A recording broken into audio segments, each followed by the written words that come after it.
اعوذ باللہ من الشیطان الرجیم بسم اللہ الرحمن الرحیم الحمد للہ رب العالمین ثم الصلاۃ والسلام علی سیدنا و نبینا و مولانا بالقاسم محمد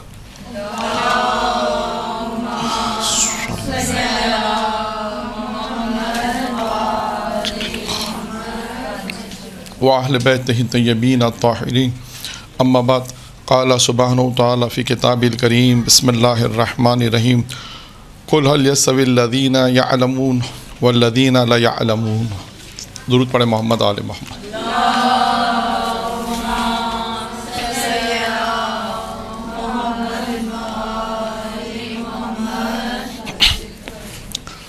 آج کا جو ہمارا موضوع ہے، پہلے جلسے میں پہلے سیشن میں علم کی فضیلت پہ گفتگو ہوگی۔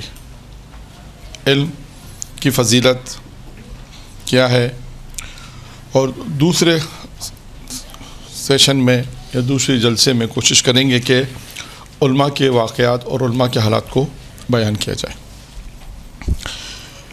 میں اپنی گفتگو کا آغاز پانچویں امام محمد باقر علیہ الصلوۃ والسلام کی روایت سے کرتا ہوں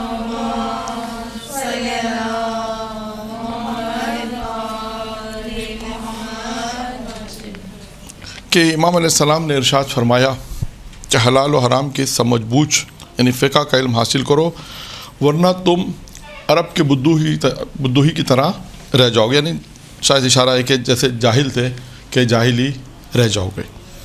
یعنی علم سے مراد کیا ہے یہاں پر؟ حلال و حرام کا علم انسان حاصل کرے، کہ کیونکہ فقہ کا علم حاصل کرے، اور مختلف روایت میں بھی آئے گا، جیسے امام حسن علیہ السلام کو جو امیر المومنین نے وصیت کی، اس وصیت نامے میں بھی یہی ہے کہ میں تمہیں پہلے وصیت کرتا ہوں خدا کی کتاب کی تعویل، احکام شر کا علم یعنی احکام شر، اور حلال و حرام کی تعلیم دو۔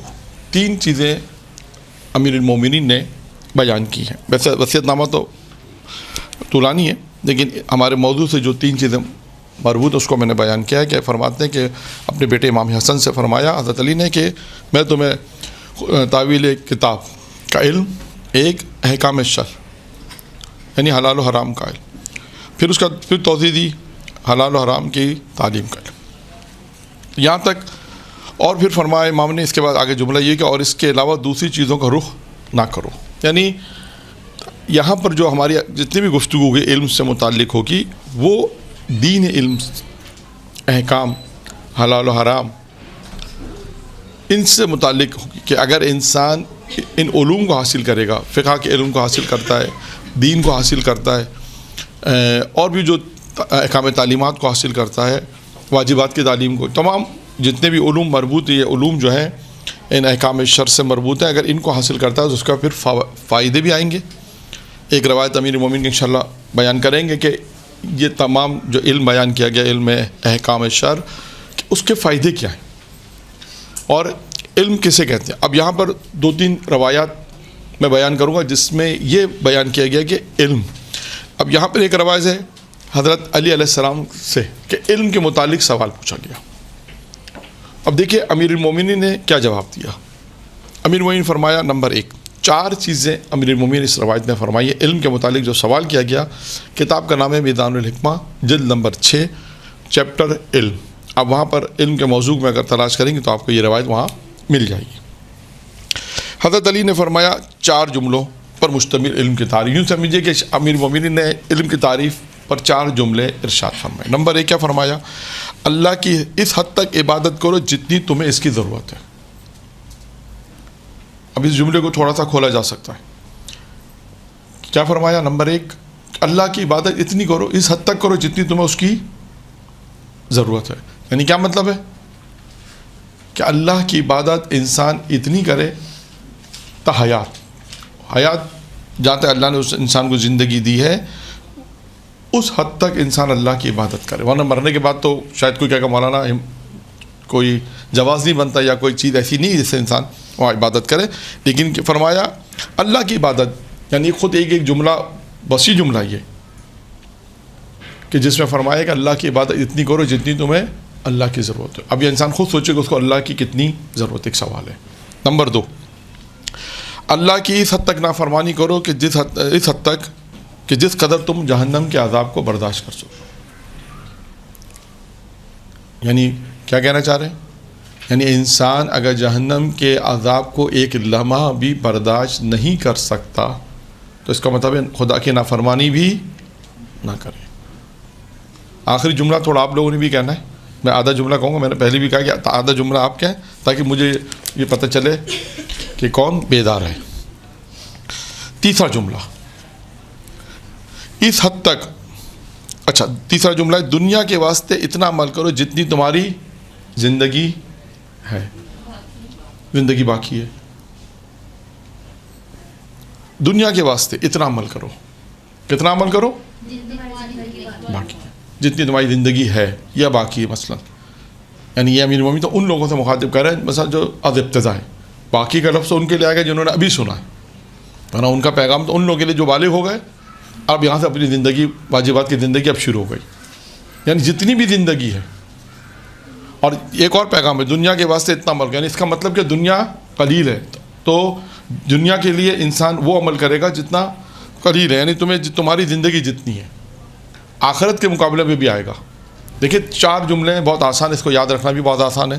کہ پہلی چیز میں اللہ کی عبادت اس حد تک کرو جتنی تمہیں اللہ کی ضرورت ہے. ایک, اس کی نافرمانی اس حد تک کرو کہ جہنم کے عذاب کو برداشت کر سکو. تیسرا, دنیا کے واسطے اتنا عمل کرو جتنی تمہاری زندگی باقی. چوتھا, آخرت کے لیے اس قدر عمل کرو جتنا تمہیں اس میں اتنا رہنا ہے. یہ رہنا ہے. 4 جملے. یہ 4 جملے ہوئے جو امیر المومنین نے علم کے سوال کے جواب میں بیان کیے. اب ہر انسان سوچے کہ آخرت کے لیے کتنا عمل کرے گا. آخرت کے لیے کیا ہے, کیا کہا جاتا ہے آخرت کے لیے؟ ہمیشہ کی, فار ایور. یعنی جب تک آخرت میں کبھی یہ نہیں کہا جاتا. آپ نے کبھی کسی اہل علم سے یا کسی ممبر مجلس پڑھنے والے سے نہیں سنا ہوگا کہ بھائی جنت میں آپ 100 سال رہیں گے پھر آپ کو نکال دیا جائے گا. سنا ہے کبھی کسی سے یہ؟ یا سنا ہو کہ نہیں چلو 200 سال رہیں گے 300 سال نہیں, کیا سنا ہے؟ ہمیشہ کے لیے جنت میں. تو اس کا کیا مطلب ہے؟ انسان آخرت کے لیے اس قدر عمل کرے کہ جتنا اس میں رہنا ہے. تو یہ 4 جملے ہیں علم کی تعریف میں امیر المومنین نے ارشاد فرمائے. اب آگے آتے ہیں. اچھا, اب یہاں پر جو ایک روایت میں نے بیان کی تھی, یہ تو 4 جملے ایک علیحدہ ہو گئے. اچھا, اب ایک روایت میں نے شروع میں جو بیان کیا آپ کے, کون سی بیان کی؟ سب سے پہلے روایت کون سی تھی؟ حلال و حرام کی سمجھ بوجھ حاصل کرو. یہ کس کی روایت تھی؟ امام باقر علیہ السلام کی. اب اسی کو ادامہ دیتے ہیں. یہ 4 جملے درمیان میں نہیں سمجھے الگ روایت تھی. اب اسی سے ملتی جلتی 2 روایتیں اور بیان, یعنی حلال و حرام کی اہمیت کو بیان کرنا ہے. یہ ایک روایت علم کی علیحدہ سے ہو گئی. اب آئیے اس پہلی روایت سے مربوط یہ 2 روایتیں. ٹھیک ہے, اس روایت میں کیا فرمایا؟ 2 روایتیں دوسری ہیں. اب دیکھیں امام کس بات پہ زیادہ زور دے رہے ہیں, یہ توجہ سے سن رہے ہیں, جو ہمارے معاشرے میں شاید بہت کم ہے یا ہے. ممکن ہے جو لوگ جانتے ہیں وہ لوگ اس بات پہ توجہ دیتے ہیں, شاید جو نہیں جانتے یا جاننے کے بعد بھی شاید اس پہ عمل نہیں کرتے. جو پہلی روایت ہے حلال و حرام, اس کا علم انسان کے لیے ضروری ہے. اب آئیے امام کیا فرماتے ہیں. امام جعفر صادق علیہ الصلوۃ والسلام فرماتے ہیں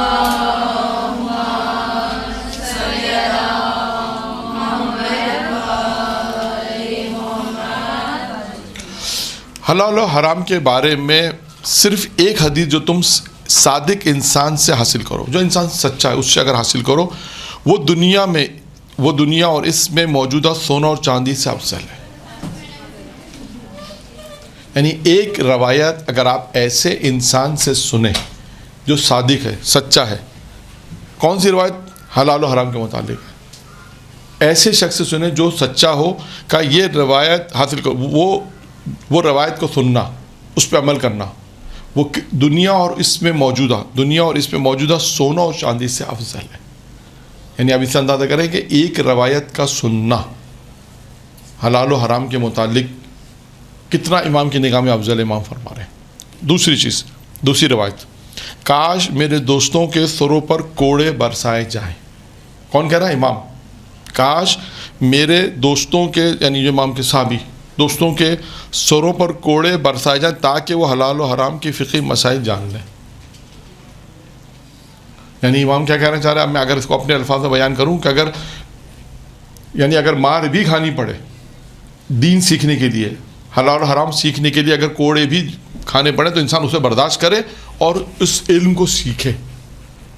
کیونکہ جتنے بھی مسائل اگر آپ دیکھیے گا دنیا کے اندر پیش آتے ہیں، جو لوگ فقہ سے واقف نہیں ہوتے، آپ دیکھیے حلال و حرام سے واقف نہیں ہوتے، دنیا میں کہیں بھی جاتے ہیں مشکلات ہیں کمانے میں.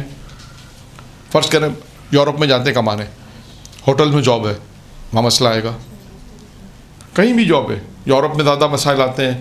مثال کے طور پر کسی بھی ہر اس ممالک میں جہاں باہر جاتے ہیں وہاں پہ جابس کے مسائل آتے ہیں کہ ایسی جگہ جاب کر رہے ہیں نہیں معلوم حلال ہے حرام ہے، ایسی جگہ ریسٹورنٹ میں جاب مل رہی ہے نہیں معلوم حلال ہے حرام ہے، یا خود ایک ایسی جاب مل رہی ہے جس کے متعلق پتہ ہی نہیں ہے. تو یہ حلال و حرام کی تعلیمات اگر انسان کے پاس ہوگی تو وہ اس جاب کو ٹھکرا دے گا.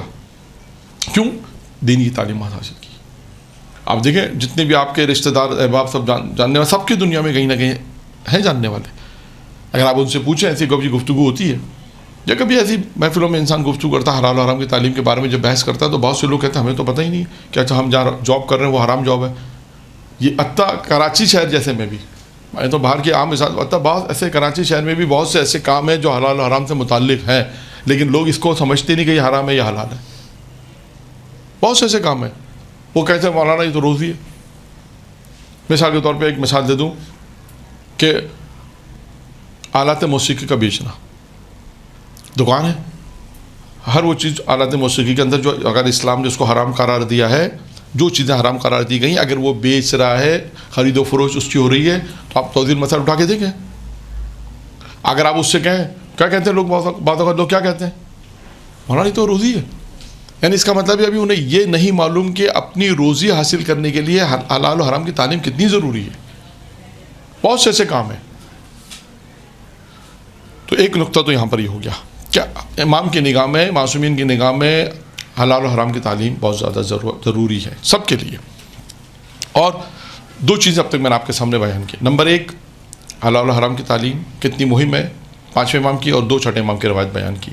اس سے یہ واضح ہوا کہ تعلیمات جو دین کی تعلیمات ہے بالخصوص اس میں حلال و حرام کا بھی آئے گا کہ حرام روزی حلال روزی کتنا اثر انداز ہوتی ہے، یہ انسانی زندگی میں کتنی اثر انداز ہوتی ہے، یہ واقعات میں آئے گا. اچھا اب یہاں پہ ایک سوال ہے، کون سا علم سیکھا جائے؟ یہ بعض روایتیں آپ کو موضوع نہیں ملے گا، خود ہم نے اس کو موضوع دے دیا.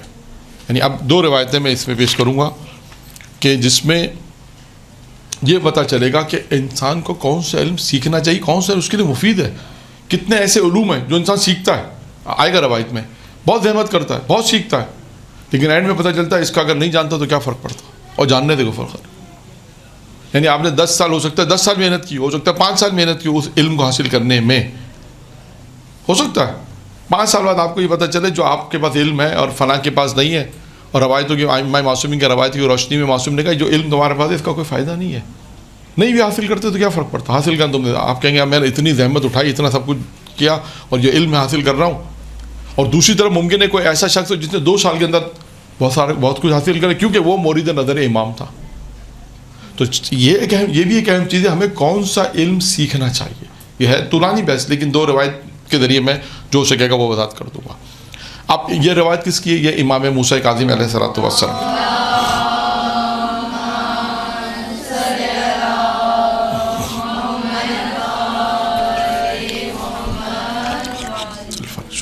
امام فرماتے ہیں نمبر 1، تمہارے شان وہ علم ہے جس کے ذریعے تم اپنے اعمال کی اصلاح کر سکو.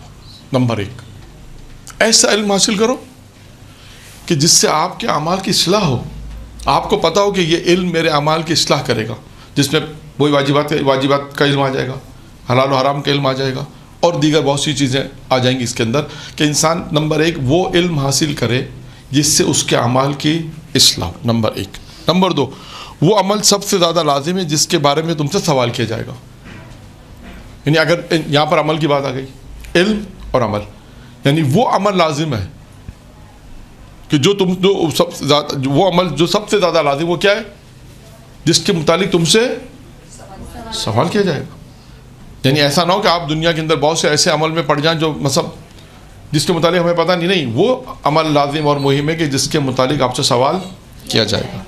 تیسرا، سب سے زیادہ لازم وہ علم ہے جو تمہارے دل کی درستی یعنی تمہارے دل کی رہنمائی کرے اور خرابیوں کو ظاہر کر دے.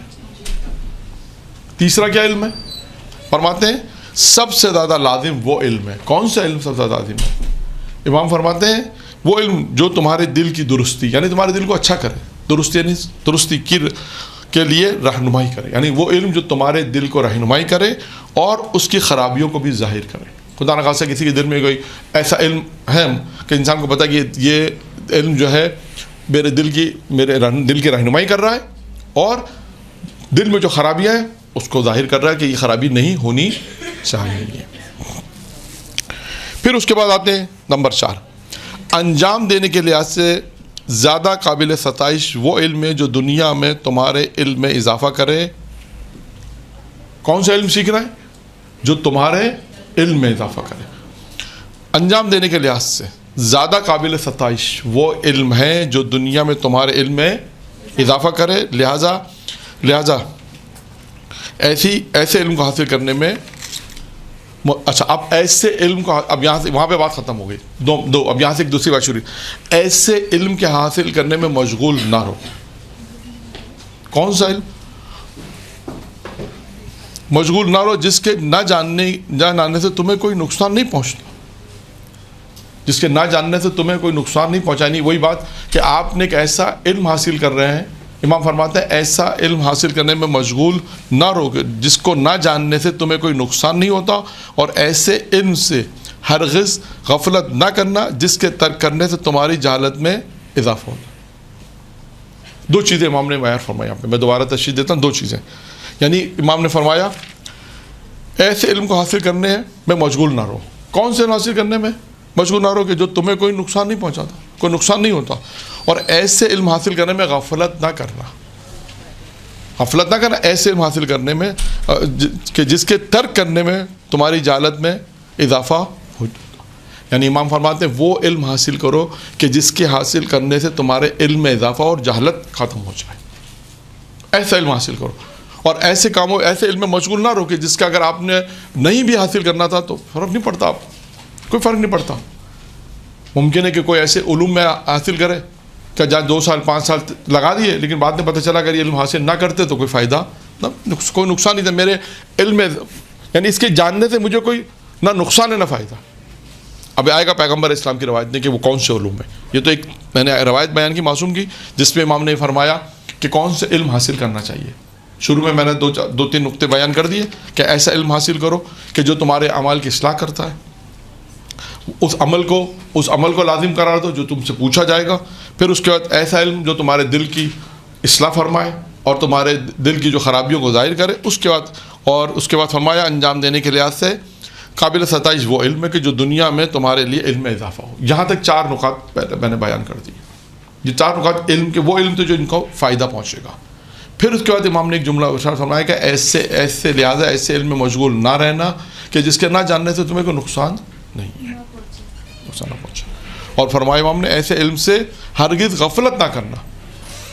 یعنی ایسے علم سے غفلت نہ کرنا جو اگر غفلت کی ہو سکتا ہے تمہیں نقصان پہنچ جائے. تو غفلت نہ کرنا اور جس کے ترک کرنے میں تمہاری جہالت میں اضافہ ہو جائے. السلام علیکم. ٹھیک ہے یہاں تک. اب آئیے پیغمبر کی روایت. پیغمبر اسلام حضرت محمد مصطفیٰ صلی اللہ علیہ وآلہ وسلم ارشاد فرمایا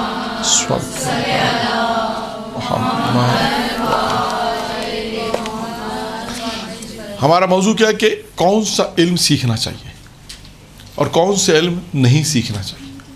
یہ موضوع ذہن میں رکھیے گا. صرف 2 روایتیں پیش کرتا ہوں تاکہ آپ کو یہ بات واضح ہو جائے کہ وہ علوم کہ جن کے سیکھنے میں ہمیں فائدہ ہے اور وہ علوم جس کے اگر ہم نہیں بھی جانتے تو کیا فرق پڑتا. اب بہت سے علوم ممکن ہے شاید ایسے ہوں کہ جس کو اگر آپ ابھی محنت کر کے جان بھی لیں جیسے بھی آئے گا پیغمبر کی روایت میں. مثال دے دوں گا. مثال کے طور پر اب کیا کہتے ہیں پیغمبر اسلام کی روایت ہے. کیا ہے کہ جب پیغمبر اسلام مسجد میں داخل ہوئے تو وہاں کچھ لوگ ایک شخص کو گھیرے میں لے ہوئے تھے. دیکھا پیغمبر نے دیکھا کہ ایک شخص جیسے ہوتا ہے نا ایک شخص بیٹھا ہوا چاروں طرف سے لوگوں نے گھیر لیا ہے پوچھا کہ حضرت محمد نے پوچھا، نبی کریم حضرت محمد مصطفیٰ صلی اللہ علیہ وسلم نے پوچھا، درود پڑھے محمد آج،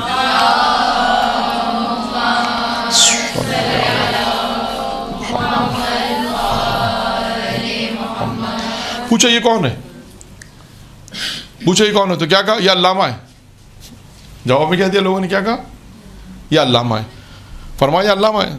کہا یہ شخص، اچھا اب لوگ بتا رہے ہیں یہ علامہ ہے، تو پوچھا علامہ کیسے؟ پھر لوگوں نے جواب کیا دیا، فرمایا علامہ. کہا یہ شخص لوگوں کے انصاب، یعنی لوگوں کے انصاب یعنی شجرہ بتانا، ایک واقعات ایام جاہلیت اور اشعار عربی کو سب جانتے ہیں. 4 علوم کا وہ ماہر تھا، یوں سمجھ لیجیے، بہت آسان الفاظ میں. 4 علوم کون سے تھے؟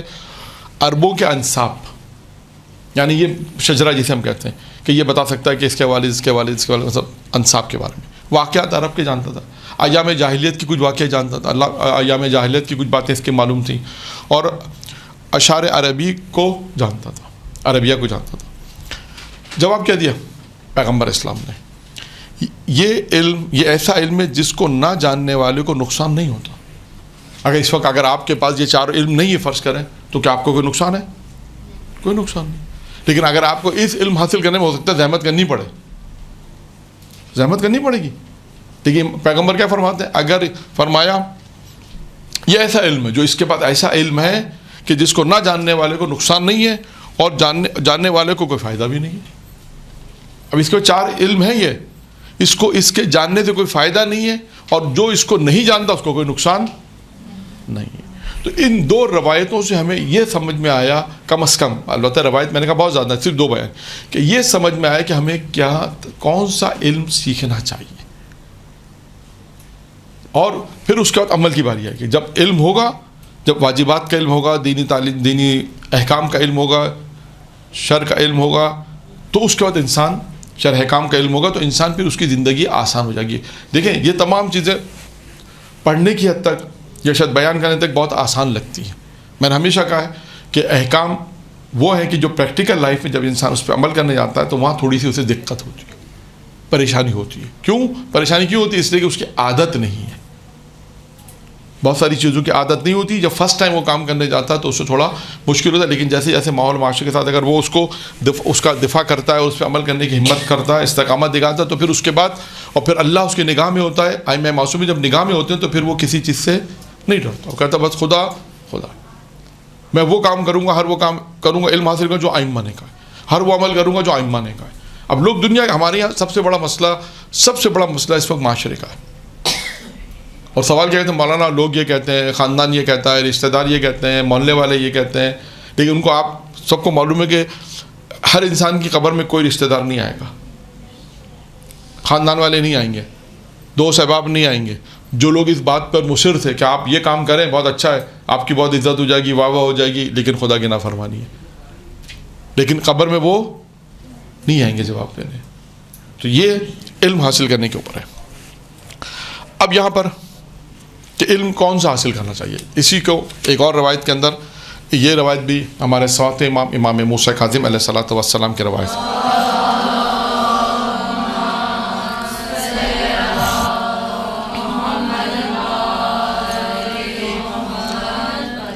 کہ 4 علوم کو انسان حاصل کرے.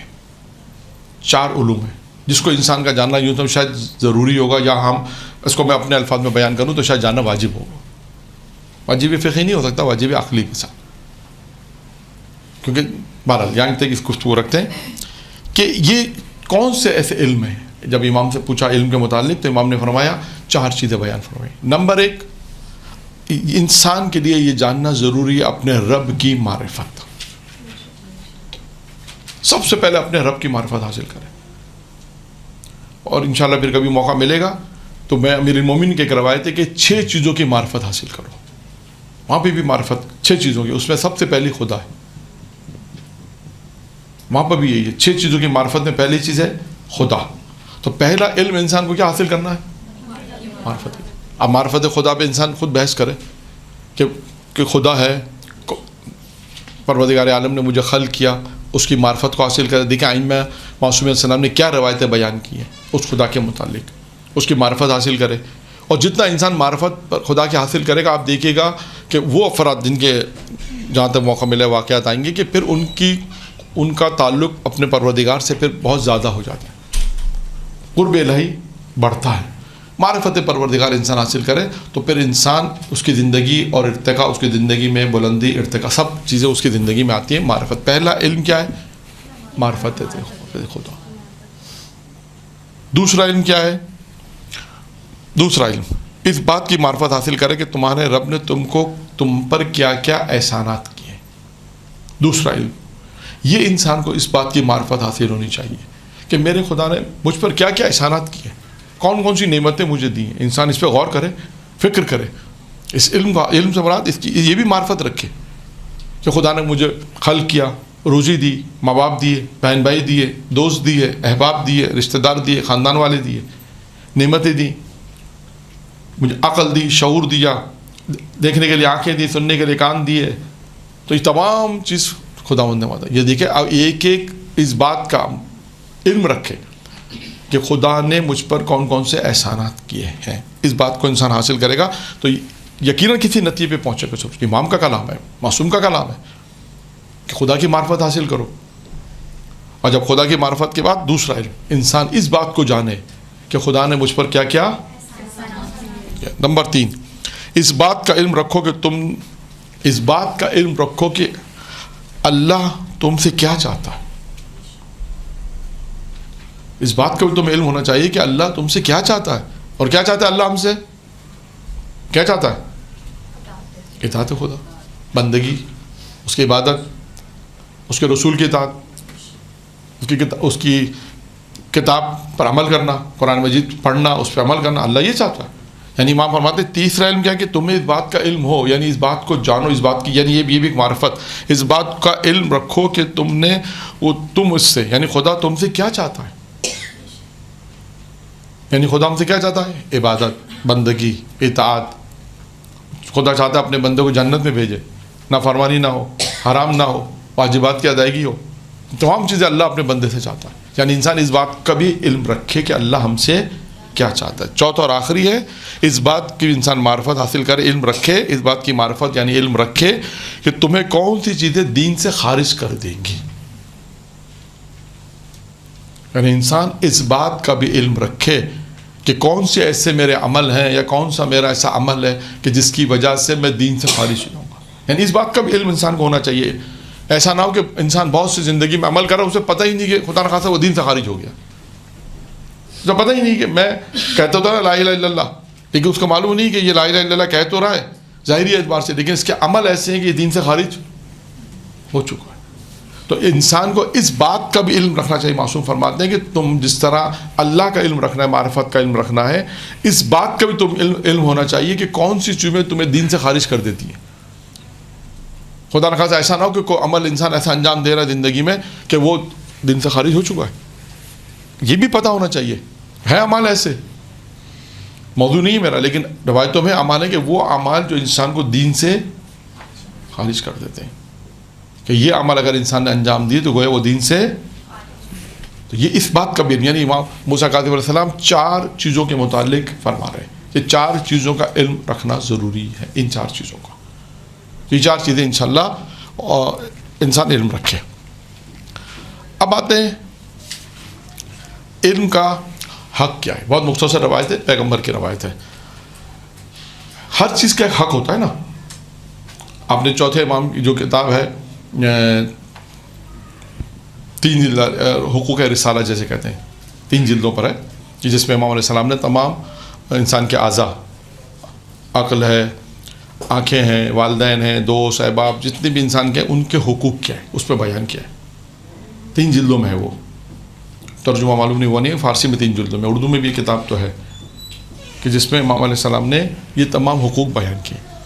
یہاں پر ایک روایت صرف میں، کیونکہ موضوع ہمارا علم ہے لہٰذا اس حوالے سے ایک روایت میں بیان کر دوں کہ علم کا حق کیا ہے۔ اگر کوئی آپ سے پوچھے تو کیا جواب دیں گے؟ چلے تھوڑا آپ لوگوں کو بھی جگائیں۔ ہاں، سب سے پہلے عمل کریں گے۔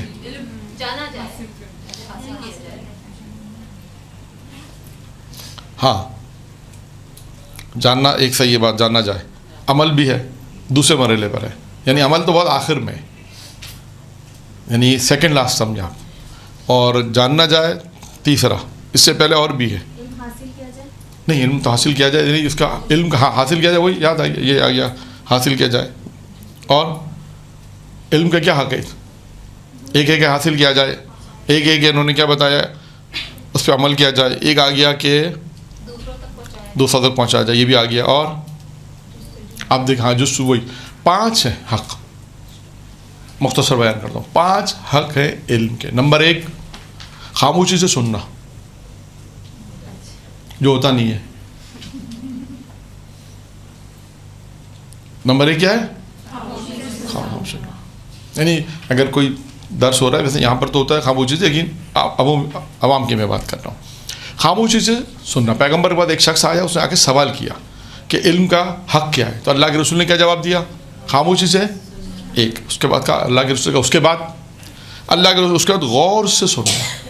ایک ہوتا ہے سننا، ایک ہوتا ہے غور سے سننا، یا ایک جگہ روایت میں اس کا ترجمہ کیا کہ دل کے کانوں سے سننا۔ بعض لوگوں نے اس کا ترجمہ دوسری روایت میں دیکھا تو یہ روایت میں تھا کہ دل کے کانوں سے، کیونکہ کبھی کبھی کیا ہوتا ہے، ابھی ہم گفتگو ایسے کر رہے ہیں، سن رہے ہیں، ہو سکتا ہے یہاں پر بھی ایسا ہو، سن تو رہے ہیں لیکن گھر جا کے اگر آپ لوگ سے کون پوچھے گا؟ ٹھیک ہے نا؟ مثلا آپ ڈسکس کرتے ہیں کسی سے، بھائی مولانا نے کیا پڑھا، درس میں کیا ہوا، مجلس میں کیا تھا، مثلا آپ نے کہا سنا ہے کچھ پڑھ رہے تھے مولانا، کیونکہ سنا ہے لیکن اسے اس توجہ سے نہیں سنا، یعنی دل کے کانوں سے نہیں سنا۔ ممکن ہے کہ بعد سے پوچھا تو کہا بھائی مولانا نے درس میں یہ پوائنٹس، ضروری نہیں پورا درس زبانی یاد ہو جائے، ضروری نہیں ہے، لیکن اس مثال دے رہا ہوں کہ کچھ پوائنٹس، کیونکہ تقریباً اتنے پوائنٹس ہیں کہ اس کو یاد کرنا، حفظ کرنا بھی مشکل ہے، لیکن مثال کے طور پہ یہ والی روایت جس میں تو خود توجہ سے سننا، ایک ہے سننا، ایک ہے توجہ سے غور سے سننا کہ کیا کہا گیا ہے۔ 2، اس کے بعد پوچھا، اس کے بعد کہا کہ اسے یاد کرنا، ہم اردو میں کہتے ہیں حفظ کرنا، کیونکہ ترجمہ ہے۔ تو نمبر 1 خاموشی سے سننا، نمبر 2 غور سے سننا، نمبر 3 اسے یاد کرنا، حفظ کرنا، نمبر 4 ہے اس پر عمل کرنا، اور نمبر 5 کیا ہے؟ اسے پھیلانا، دوسروں کو بیان کرنا، نشر اشاعت، اس کو پھیلانا، دوسروں تک پہنچانا، نشر کرنا، لوگوں کو بتانا، یہ 5۔ تو علم کے کتنے حق ہو گئے؟ 5 حق۔ بہت آسان ہے، سمپل روایت ہے، علم کے 5 حق ہیں، تاکہ آپ کو بھی یاد ہو جائیں گے آسانی سے۔ ٹھیک ہے، یہاں تک پہنچ گئے۔ اب آتے ہیں اہل علم کون بن سکتا ہے۔ ایک ہر روایت پہ ایک موضوع سمجھ لیں۔ اہل علم بننے کی شرائط ویسے بہت ساری ہوں گے، لیکن میں نے جن روایتوں کو دیکھا جناب عیسیٰ سے روایتیں ہیں، یعنی حضرت عیسیٰ سے نقل ہوئی ہے، معصومین نے نقل کی، حضرت عیسیٰ نے یہ کہا۔ مثلا یہ بھی کتاب میدان الحکمہ سے ہے۔ اس کا موضوع ہے اہل علم کی شرائط۔ کون اہل علم بن سکتا ہے؟ کیا آپ کے ہر آدمی اہل علم بن سکتا ہے کیا؟ نہیں۔ اب روایتوں میں جب دیکھتے ہیں تو پتہ چلتا ہے کہ کون سی صفات انسان کے اندر ہو تو وہ اہل علم بن سکتا ہے۔ جیسے بہت سی شرطیں ہوتی ہیں نا، نماز کے لیے کیا شرط ہے؟ وضو ہوگا تو نماز ہوگی۔ اسی طرح ایک مثال سمجھانے کے لیے دے رہا ہوں کہ ممکن ہے کوئی کہے کہ بھائی ہم اہل علم بن سکتے ہیں، تو آیا اس میں دیکھا جائے گا کہ جو روایتیں بیان کی گئی ہیں، روایتوں میں جو شرائط بیان کی گئی، آیا وہ اہل علم کے اندر ہے یا نہیں ہے؟ تو وہ اگر وہ چیزیں ہوں گی تو اہل علم بن سکے گا، ورنہ اہل علم نہیں بن سکے۔ ہو سکتا ہے ظاہری اعتبار سے وہ کہے گا، لیکن حقیقت میں وہ اہل علم نہیں ہوگا۔ تو جتنی بھی چیزیں میں بیان کر رہا ہوں یہ 7 چیزیں ہوں گی، اور سب کے سب جناب عیسیٰ علیہ السلام سے روایتوں میں۔ نمبر 1، پہلی روایت، وہ شخص کیوں کر اہل علم ہو سکتا ہے جو اپنے رزق پر راضی نہیں اور اپنی قدر و منزلت کی کوئی وقت نہیں سمجھتا۔ 2 چیزیں اس روایت نے بیان کی، 2 چیزیں۔ نمبر 1 کیا ہے؟ اپنے رزق پر راضی نہیں ہے۔ وہ شخص اہل علم نہیں بن سکتا جو اپنی دیوی اللہ کی دیوی روزی پہ راضی نہ رہے، یعنی کہ پروردگارہ جو رزق تو نے دیا ہے اس پہ میں راضی ہوں، پہلی صفت یہ، تو اہل علم بن سکتا ہے۔ اور دوسری صفت کیا ہے؟ جو اپنی قدر و منزلت کو نہیں پہچانتا، اپنی عزت و وقار کو نہیں سمجھتا۔ اللہ ممکن ہے کہ کوئی ایسا شخص ہے جسے اللہ نے عزت دی، وقار دیا، اہل علم میں سے ہے، لیکن وہ اپنے آپ کو ہی اہمیت نہیں دیتا، اپنی قدر و منزلت کو نہیں پہچانتا، نہیں جانتا کہ میرے اندر پروردگار نے کیا کوالٹی رکھی ہے یا میرے اندر کون سی صفات موجود ہیں۔ ہو سکتا ہے بہت سے ایسے افراد شاید میرے معاشرے میں کہ جن کو لوگ کہتے ہیں آپ اتنے صاحب استعداد ہیں، کیوں اپنی زندگی کو برباد کر رہے ہیں؟ نہیں کہتے کہ بہت اچھا آپ کے اندر ٹیلنٹ ہے، اگر آپ تھوڑی سی اور زحمت کریں تو آپ اچھا ایک مقام حاصل کر سکتے ہیں۔ مثال کے طور پہ چلیں مجلس پڑھنے کی مثال دیتے ہیں، خطیبہ ہے، آپ نے دیکھا ایک خطیبہ ہے، اچھی مجلس پڑھ لی لیکن کچھ پڑھ نہیں رہی، ٹیلنٹ اچھا ہے، بولنا آتا ہے لیکن میٹر نہیں پڑھ رہی مثلا، تو آپ کیا کہیں گے اسے؟ تھوڑا سا مطالعہ کر کے اگر پڑھو تو تمہاری عزت بڑھ جائے گی، تمہاری مجلس سے لوگ سنیں گے، پڑھتی اچھی ہو، مطالعہ کر لو تھوڑا، مثال کے طور پر تھوڑا سا اسٹڈی کر لو، تھوڑا سا تاریخ کے واقعات تفسیر کا تھوڑا مطالعہ کرو، بولنا اچھا آتا ہے تمہیں، اگر تمہیں معاشرے کے اندر لوگ نہیں بلاتے، کیوں نہیں بلاتے؟ اس کی وجہ کیا نہ بلانے کی؟ کہ تمہاں پہ میٹر نہیں مثلا۔ تو اگر وہ اپنی اس ٹیلنٹ کو سمجھ، اپنی قدر و منزلت کو اگر وہ سمجھ جائے کہ میرے اندر ایک ٹیلنٹ ہے، خطابت کا ٹیلنٹ ہے جو میں اچھی مجلس سے پڑھ سکتی ہوں، اگر تھوڑا سا مطالعہ کر لے، ہسٹری تھوڑی سی پڑھ لے، تفسیر کو تھوڑا سا مطالعہ کر لے، تو اس کی مجلسیں زیادہ سنی جائیں گی، تو اس کی قدر زیادہ ہو جائے گی پھر، یعنی وہ اپنی قدر و منزلت کو پہچانے، اپنے آپ کو بے وقت بے ارزش نہ کرے، یعنی وہ اہل علم نہیں بن سکتا، حالانکہ اسے حالانکہ اسے علم ہے، اسے اس بات کا علم ہے، یہ سب کچھ اللہ کے علم اور قدرت کے ساتھ ہے۔ یعنی کیا مطلب ہے؟ مطلب کہ دو چیزیں وہ جانتا ہے کہ یہ جو کچھ بھی ہے، وہ دنیا کے اندر جو کچھ بھی ہے وہ اللہ کے علم سے، لیکن وہ دو چیزیں اگر اس کے اندر ہوں تو اہل علم کہلائے گا۔ دو چیزیں کیا بیان کی؟ ایک اللہ کی روزی پر، دوسرا اپنے قدر و منزلت کو پہچانے، اپنی کوئی جو یہ نہ کہ میری کوئی وقت نہیں ہے، نہیں، اللہ نے اسے اگر وقت دی، اگر اس نے قدر و منزلت کی اپنی قدر و منزلت کی اپنے آپ کو نہیں پہچانوایا تو گویا وہ اہل علم نہیں ہو۔ دو پوائنٹس ہو گئے۔ دوسری روایت، وہ شخص کیسے اہل علم ہو سکتا ہے کہ جس کے نزدیک آخرت کی نسبت دنیا کو قابل ترجیح دے؟ وہ کیسے اہل علم ہو سکتا ہے کہ دنیا اور آخرت اگر اس کے سامنے ہے نسبتاً تو کس کو ترجیح دے رہا ہے؟ کس کو ترجیح دے رہا ہے؟ دنیا کو۔ یہ کیسے اہل علم ہو سکتا ہے؟ یعنی اہل علم کی ایک پہچان کیا بیان کی؟ آخرت کو ترجیح دینا۔ اگر اس کے بعد دو چیزیں ہوں، دنیا اور آخرت، تو کس کو ترجیح دے؟ آخرت کو ترجیح دے گا۔ کہہ رہے ہیں کہ وہ شخص کیسے اہل علم ہو سکتا ہے جس کے نزدیک آخرت کی نسبت دنیا قابل ترجیح ہو، اور وہ دنیا کے خاطر مرتا ہو، یعنی وہ دنیا کے خاطر، یعنی خلاصہ ہے کہ دنیا کے خاطر وہ اپنی جان دے رہا ہے، دنیا کے خاطر مر رہا ہے، دنیا کے خاطر سب کچھ کر رہا ہے، لیکن وہ اہل علم نہیں کہلائے گا، اس لیے کہ وہ آخرت کے مقابلے میں دنیا کو ترجیح دے رہا ہے۔ اس کے بعد چوتھی چیز، وہ جو آپ یہ دیکھیں، اور وہ چیز جو اسے نقصان پہنچاتی ہے، اس کے نزدیک اس چیز سے زیادہ محبوب ہے جو اسے فائدہ پہنچاتی ہے۔ یعنی دو چیزیں، ایک چیز جو اسے نقصان پہنچاتی ہے اور ایک چیز جو اسے فائدہ پہنچاتی ہے۔ انسان کے دو چیزیں ہوں گی نا، تو وہ کس کو محبوب سمجھ رہا ہے؟ وہ چیز جو اسے نقصان پہنچا رہی ہے، وہ اسے زیادہ محبوب سمجھ رہا ہے اس سے جو اسے فائدہ پہنچاتی ہے۔ کہ یہ شخص بھی اہل علم نہیں ہو سکتا۔ یعنی دیکھیں، اہل علم ہونے کے لیے بھی پہچان ہے، بہت سے ہو سکتا ہے، ممکن ہے 4 صفتیں میں نے اب تک آپ کے سامنے بیان کی، ممکن ہے کوئی ایسا اہل علم اپنے آپ کو کہلائے گا، لیکن آپ نے دیکھا وہ دنیا کے اندر پڑا ہوا ہے، دنیا کے اندر پڑا ہوا ہے، دنیا کے لیے کام کر رہا ہے، دنیا کے لیے سب کچھ کر رہا ہے، آخرت کو ترجیح نہیں دیتا، دنیا کے لیے ترجیح ہے، سب کچھ دنیا کے لیے کہہ رہا ہے، اردو میں کہتے ہیں مر مٹ رہا ہے، جیسے کہتے ہیں، سب کچھ کر رہا ہے، لیکن ممکن ہے کہ وہ اہل علم اپنے آپ کو کہہ رہا ہے لیکن اس میں وہ صفت نہیں ہے اہل علم ہونے کی۔ اور دوسری چیز کیا بیان کی کہ دو چیزیں اس کے سامنے ہیں، ایک وہ چیز جس کو وہ فائدہ پہنچاتی ہے، ایک چیز جو اس کو نقصان پہنچاتی ہے، لیکن اس کے نزدیک محبوب تر وہ چیزیں جو اس کو نقصان پہنچاتی ہے، جو چیز اس کو نقصان پہنچا رہی ہے وہ اس کے نزدیک زیادہ اہم ہے اس چیز سے جو اس کو فائدہ پہنچا رہی ہے۔ تو وہ کس چیز کو زیادہ اہمیت دے رہا ہے؟ جو چیز کو نقصان پہنچاتی ہے۔ کہ یہ بھی اہل علم نہیں ہو سکتا۔ یہ ہو گئے 4 نکات، ٹھیک ہے۔